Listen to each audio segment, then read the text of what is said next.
Well, welcome back, and it's time for another update. And at this point in time, the bench work for phase 1 is complete, as you'll see here. So while this has actually been a couple of days, the amount of work put in, I could have done this in a day, and certainly over a weekend.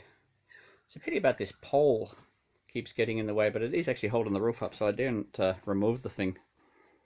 So as we can see, all the leg braces and stays are in place.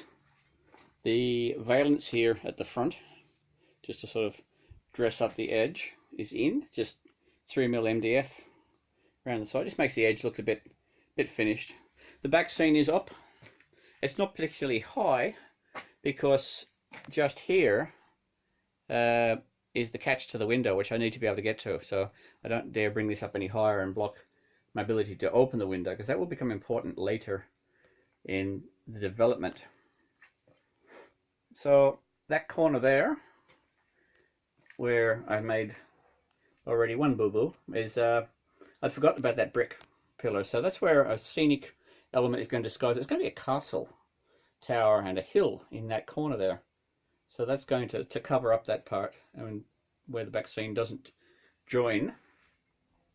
But otherwise, everything is in place for stage 1. Now, I have built Benchwork before, so I sort of knew what was involved, so I was able to get this done fairly quickly.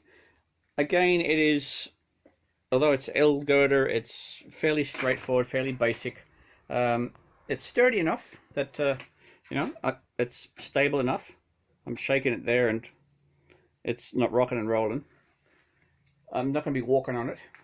Once the track is laid, there will be an access hatch made in the middle here, because I know enough about model railways from years of experience to know that anytime you've got a table size layout and you can only get to 2 sides of it, like this, you will need an access hatch, because something is going to happen over there at the back, or there'll be a point here and a point there. You'll need to access those at some point. Leave a hatch. You can cover it with a scenery plug, lightweight foam and stuff. So that'll be going in, so I can get access to both the window over here and to the back corners of the layout for further construction, for scenery, and of course for actually able to get to the trains if there's a derailment and so forth. So you could have done this much work in a day. It went together fairly quickly. It's fairly basic.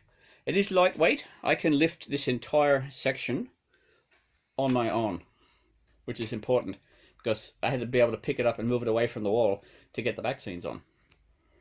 And at this stage, if I need to do further work on the walls or so forth, or other parts of the layout at the back, I want to be able to get down there.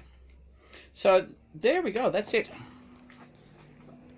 Table's up, and we're now in a stage where we're ready to start doing laying our track. I'm just waiting on the track that I've purchased to arrive. It will then go down on 6mm MDF and leave most of the area open for access hatches, and the fact that it's largely filled in with scenery. So I'm quite pleased with it. It sort of went together quite well. Only a few hiccups, like at that corner at the back there where I forgot about that brick pillar and so forth. But we're ready within 3 or 4 days of actually starting to cut the first timber. We're ready to start putting down some track. And once that's in, then we'll be ready to run a few trains. The scenery will then come,